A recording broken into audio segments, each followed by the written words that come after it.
All right, it's Leo with the One Up Nutrition Challenge, the 8-week challenge, body transformation. It is day 8. It's leg day.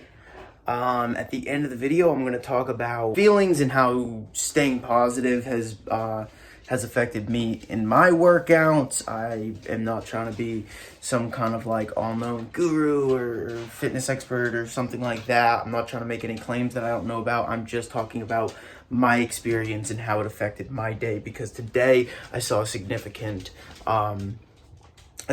difference in my attitude, which resulted in a significant difference in at least my HIIT workout.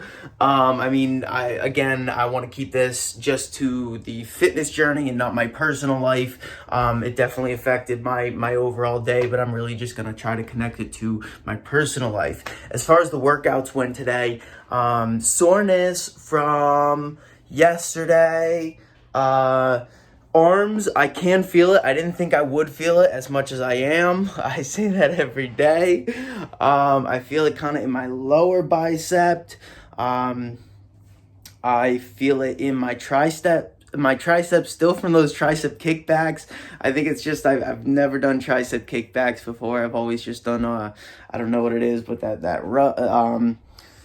the workout on the machine where you have the rope and you pull it. I can do a significant weight on that. I've done dips. Those are really my go-to tricep workouts. Maybe jump on a machine afterwards and do like drop sets on one of those tricep machines.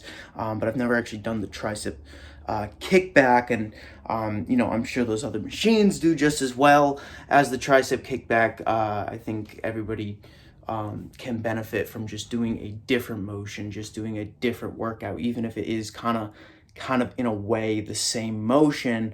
Doing a free weight versus a machine is going to give you a different feel. And if you're very used to the free weights, jumping on a machine is going to provide that stability and allow you to, well, at least for me, and provide you that ability to kind of like push and focus on that one muscle rather than stabilizing the weights.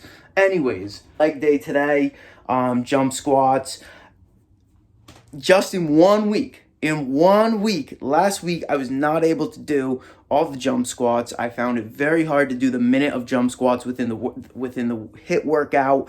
I was able to kind of do the jump squats with ease today, kept my speed up, really kind of focused on kind of dropping low without dropping too quick and hurting my knees. The supersets, the same issue as yesterday. I was focusing so much on playing with the weights. I don't have a large amount of weight, so it's sometimes difficult to make the workouts work.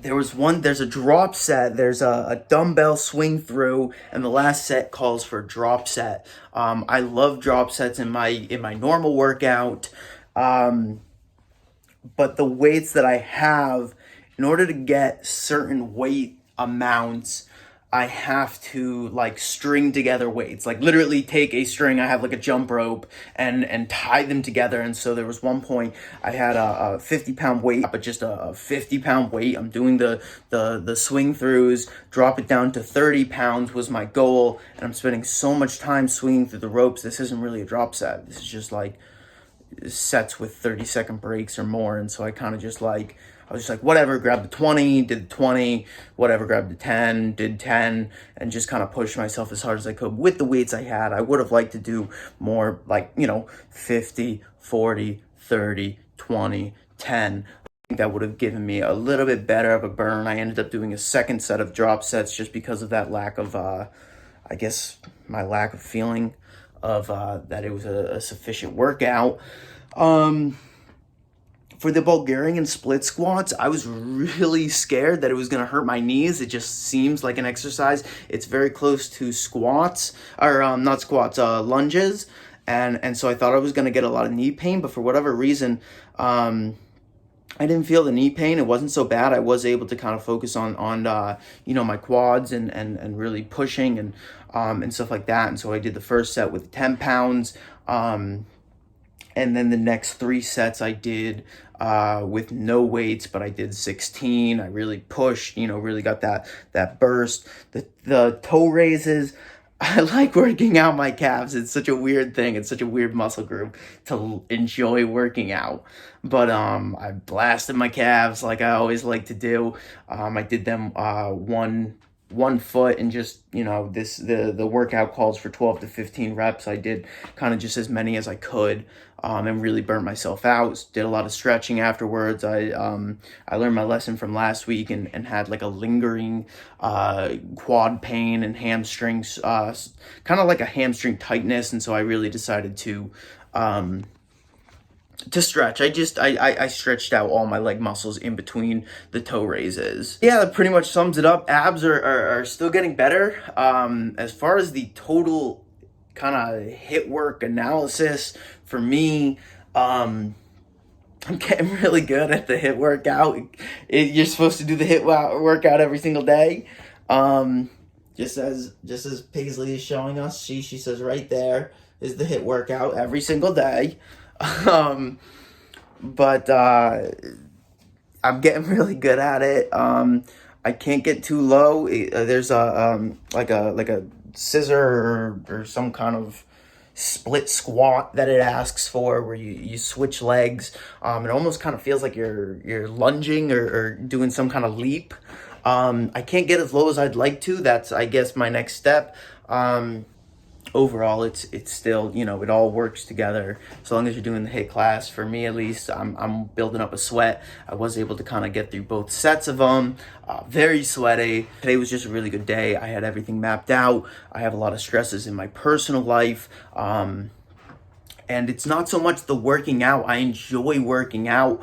It's the time commitment of these workouts.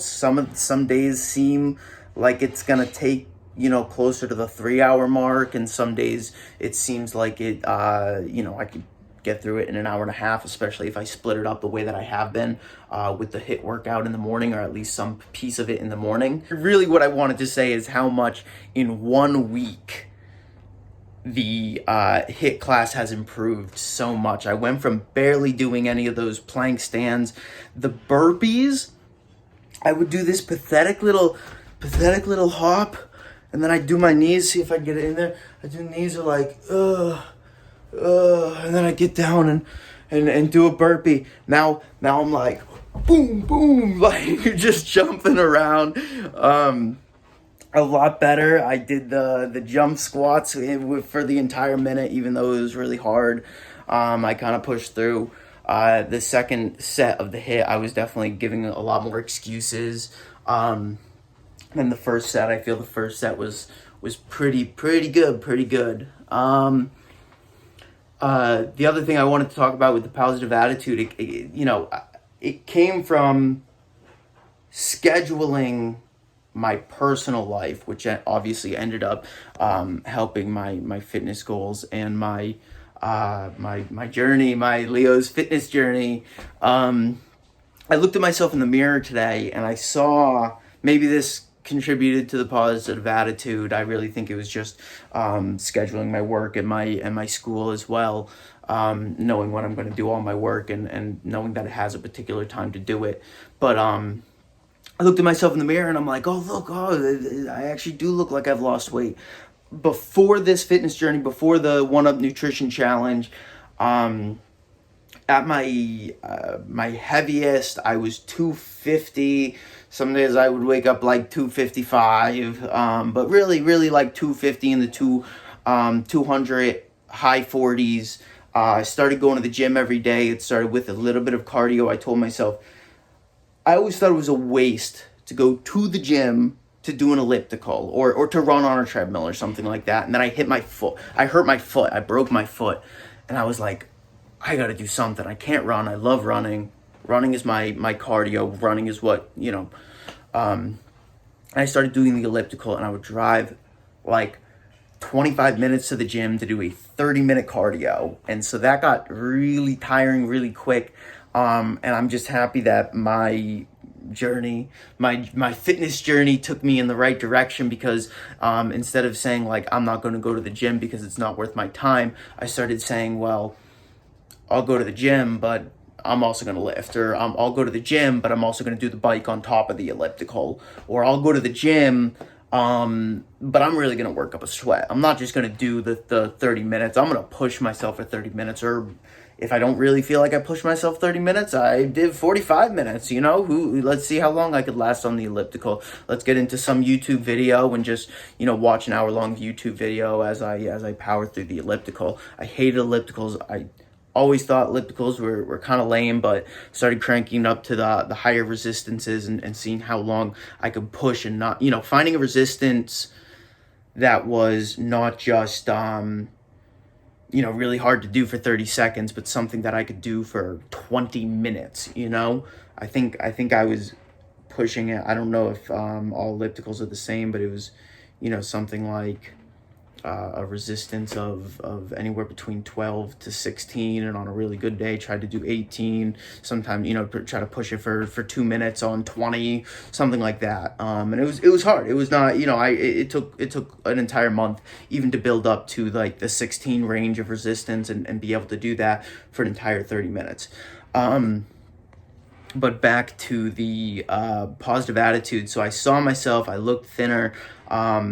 I was 250. This last weigh-in for the 1UP Nutrition Challenge was at 209.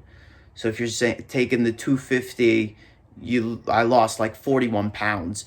And what I wanted to say about that was, it doesn't feel like it. I've been overweight my entire life. I still feel like a fatty. Every single doctor's appointment has said obese. My entire life, it has always said obese. I think my parents tell me that when I was 5, I was really thin. I don't remember that. So my entire knowledge of myself is fat. I'm still overweight. I'm still fat, and I bet you my BMI still says obese, and I'm not worried about it because I'm not really too into the whole superficial look.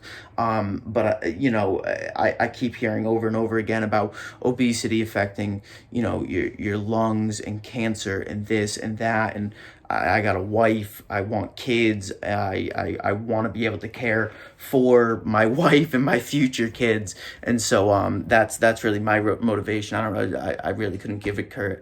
I really couldn't care if I had abs or I had really strong biceps or anything like that. I think honestly I'm probably stronger than like the average guy who doesn't work out, so I'm not really worried about my biceps popping out of my shirt or something like that. I'm not too worried about competing with the guys who do have these giant biceps that are definitely way, you know, 10 times stronger than me. I don't worry about it. I'd rather have practical strength where I can, you know, lift what I need to lift, and you know, if I need to move something in the yard, I don't have to do it with terrible form. I can lift up a heavy rock without bending my back and stuff like that. But anyways, this video's getting too long. I'll save more topics. Positive attitude's a good thing as far as the nutrition challenge. 1UP Nutrition Challenge, really psyched, really looking forward. I'd like to see if these 8 weeks actually transforms my body. I'm really kind of getting into it. At first it was like, hey, let me win $10,000, and now it's more like, how far can I make it in 8 weeks? That'd be cool, you know? Like I'll try to put a picture. My wife's my editor. The most beautiful editor in the world, will edit, and she'll put this one picture of me, which was kind of at our highest. We had gotten proposal pictures, and I was at my heaviest at the proposal pictures. We ended up ordering none of them because I just looked so terrible in them. And so I'll put one of those pictures in there. And maybe we'll put a picture of me now. The point is, I don't care how good I look between then and now.